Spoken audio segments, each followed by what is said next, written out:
Tanungin ko sila.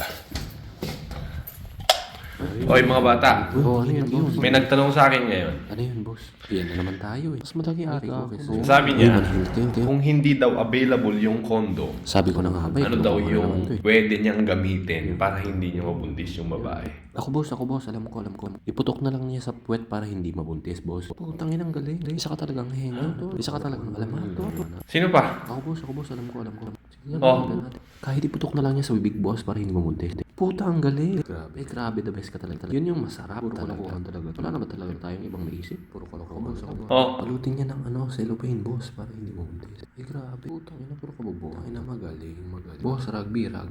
Masarap yan, rugby yan. Ano yung gagamitin yung rugby? Nga naman. Simple lang, ilagay niya yung rugby dun sa pektik ng babae. Ay, Wow, the best. Hindi ko.